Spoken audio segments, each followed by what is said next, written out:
I read, you know, there's a lot of that in the book. You know, like you were saying, I'll read that particular description of the book, and everywhere in the book until part 2, which I wrote this year. The book was written 3 years ago.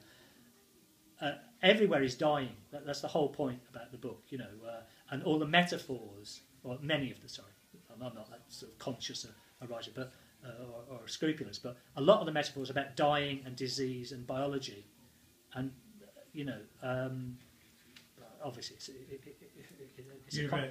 yeah, because you're a bit of a Dawkins man, aren't you? Or am I going off on a tangent? No. Now, if I write another book, it's going to be about God, the lack of God. No, I'm very keen on Dawkins, but the biology, particularly, yeah. And in a way, it's just sort of showing off. I know that, but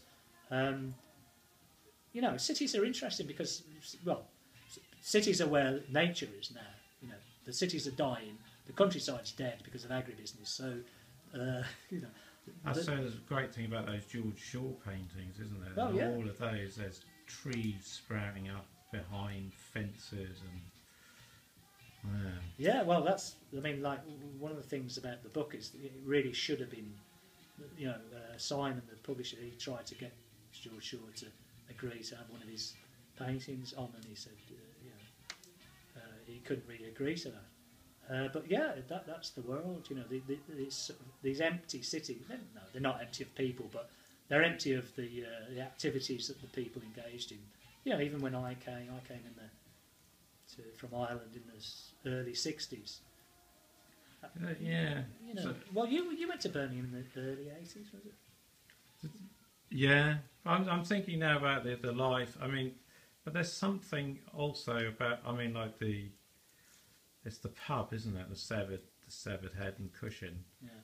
I mean, that's in a way, although it's full of people who are, you know, the victims of this.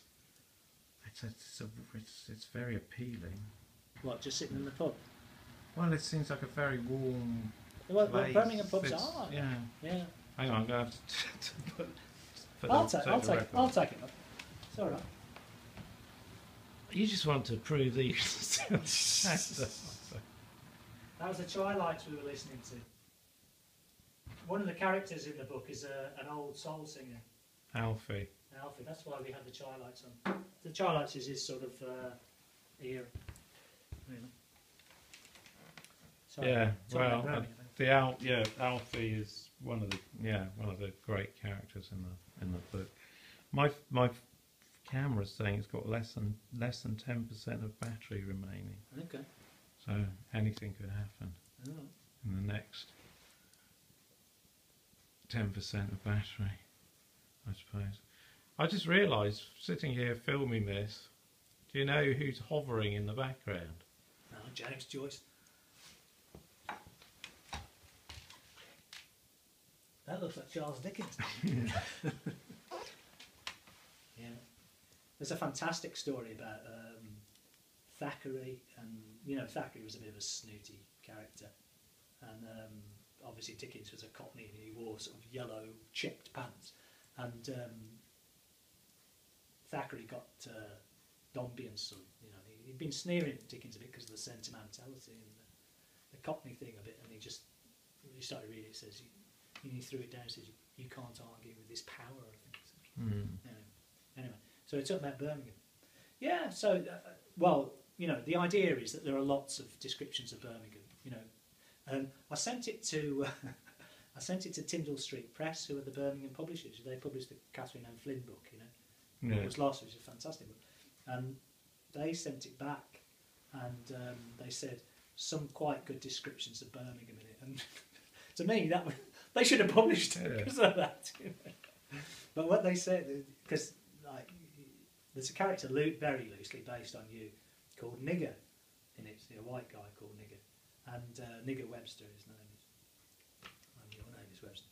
And did I tell you this about what they wrote back to me? No. They wrote back, and because the prologue is about Nigger Webster, and I think the guy probably just read the prologue and realised that was enough, and he wrote back and said, the Webster character. So even in a private communication, you couldn't write the word nigger. Yeah. But there you go. I'm not going to say political correctness gone bad, because I can't say it. No, obviously. No. Well, I mean, that's, yeah, I suppose that's one thing. I suppose it's something that might strike people when they read the book. I don't know. I suppose it's something that just seemed sort of, you know, perfectly natural to us. I don't know. Well, we're old, aren't we? Yeah, I suppose so. But I mean, one of the things that strikes me about the here I'm going to big myself up by slagging off everybody else, but is that there are so few. I don't know. Maybe I'm wrong. Maybe I'm reading the wrong books. But there are so few. It seems to me, apart from people like Ian Sinclair, Will Self, Martin Amis, there's so few descriptions of cities in books. You know, modern British cities. You know, you get lots of descriptions of Tudor London. And the sort of density of cities, you know, I think this is one thing Martin Amis, Will Self, Ian Sinclair, they really understand the kind of the assault on the senses, you know. Because I read that White Teeth book, I thought didn't like it at all. And one of the reasons I didn't like it was the kind of I don't know, the pedestrian quality of it. Literally, actually, it's pedestrian. You know, that it doesn't kind of buzz enough. So what I wanted was to get that, even a dying city, you know, is dying as a city. You know, it's full of sort of eccentric pubites, and the pub has been underrepresented, I think, in English fiction. So that's my justification. Which is a bizarre thing to. It is, because it hasn't been in soaps and well, the Likely Lads, you know.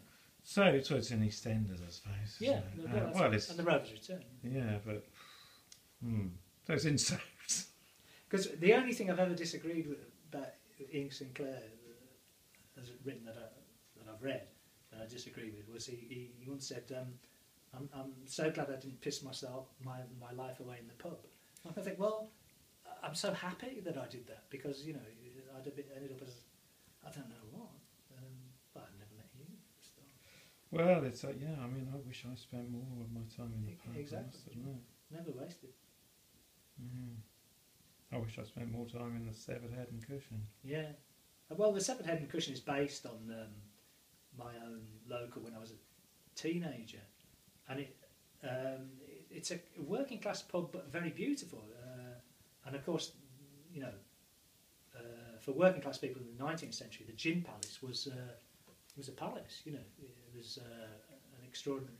Must have been like the Art Deco cinemas, I suppose, in the 20s. You know, they're apart from church, it'd be one of the few visually pleasing experiences, I suppose, or settings. And so I was very privileged to, because it is apparently one of the oldest pubs in Warwickshire. It claims to be the oldest pub. My father was obsessed with the place, and he tried to write a book about it, which is sort of fictionalised in the book. And I suspect in 30 or 40 years' time, the pub novels, like, you know, I don't know if you've read Hangover Square, you know, Patrick Campbell, they won't exist, I don't think. I think you know, because pubs are changing their character. You know, the pubs in which people gather, could gather, like as in this book, who know each other for 40 years, they won't exist anymore. So the only type of pub novel would be a pub where people go to eat with their children. Yeah. So that was nice. I mean, I didn't have this idea at the start. It wasn't a programme. I just thought, oh yeah, that'd be quite interesting. Because I remember you said, well, why don't you just make it a series of short stories about the pub? Obviously, I should have done, but I'd already written half of it by then. And part two, I don't want to give it away, but part two returns to the pub 3 years later, and the pub has been, well, something's happened to the pub. Very obvious, I suppose, what will happen to pubs like that. You know? Yeah. Well, so maybe you'll read the second part. It's only 30 pages. The second part's only 30 pages. Yeah. I can manage that. Yeah, how long will it take you? I don't know how much longer I can hold this bloody thing up. I'll hold it up if you want. That's half an hour. Okay. You got a final question? Yeah. Use your other hand to hold it up. Sorry? Use your other hand to hold it up. Oh no, I'm right-handed. Let's go. I sometimes wrote with my left hand, you know. Well, you've always been multi-talented. Yeah. Well, my final question. Don't ask about the dialogue. No, I won't ask you about the dialogue.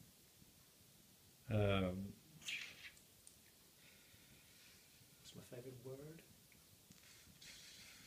Well, obviously glaucous. I like glaucous. Actually, that's how the book, you know, I know these writers go on about how the book, you know, but it really did begin with a sentence, you know. Like I thought of this sentence and I thought, oh, that's really nice. But I think well, the streets. the streets really, reel down the disappointed, unrelenting miles. Yeah. And it's got a nice rhythm to it. And I read a lot of poetry. I thought, well, actually, that's nice.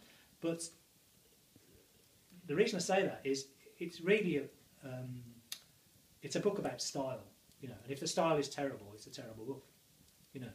But I wanted to foreground the style because I must admit, you know, people like Cormac McCarthy driving around the bend, you know, this, Dick and Dora style. I don't understand how Hemingway. Yeah, I think he's a fantastic writer, but I don't understand why people still copy Hemingway. As B.S. Johnson said, you know, the guy from the 60s, it's like Beckett and Joyce had never happened in the English novel. You know? So I just got this sentence in my head, and it wasn't about a character. It's not really about. Well, it's sort of about the recession, but you know, it's not about psychological insight. It's about trying to find a style that's suitable for the city, you know? And then you try to find a plot. And then once you start a plot, unfortunately, you have to end it. Mm. I like what you said about it being a parody of Sarah Waters. I've never even read any Sarah Waters. Well, nor have I. Yeah, I'm sure she's fantastic. Yeah. You're lovely, Sarah. Yeah, she's great. Fingers me. There are no lesbians in this book, but there may be in the second. How do you know there aren't any lesbians? Well, there are two girls in the second part, but they're sisters, so no, they're just too kinky, even for Sarah. Would your book part this? Have you heard about this new feminist Swedish grading for films? That if any film doesn't pass the test, if it doesn't have two named female characters just talking about anything other than a man. Yeah. Oh, right, well, yeah. No, that's fair. To me, that's fair enough. I don't mind. Because I did realise at the end of the book, the first part, which I wrote 3 years ago, I thought, hang on, you know, it's a very implausible book because, like most books are implausible, on a sort of representative scale, because most of the people in it are men. The only woman in it is gorgeous, etc., etc. And they're all too old. There are no children in it, proper children.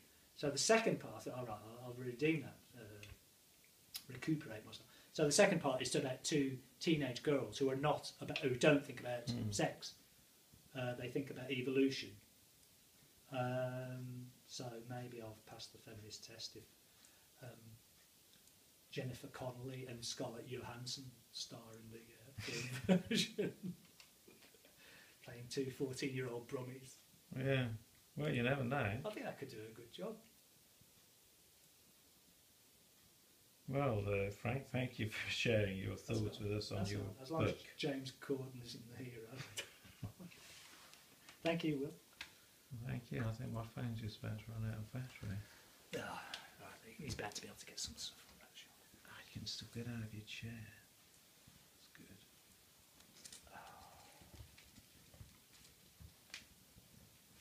Do you realise that the lights? What's the Polish war films? You know the. Vida. Yeah. Ashes and Diamonds. Yeah. Oh, you can't. I'm pointing the camera at the lights now, so you can't actually see it. But there's a very similar lighting arrangement Yeah.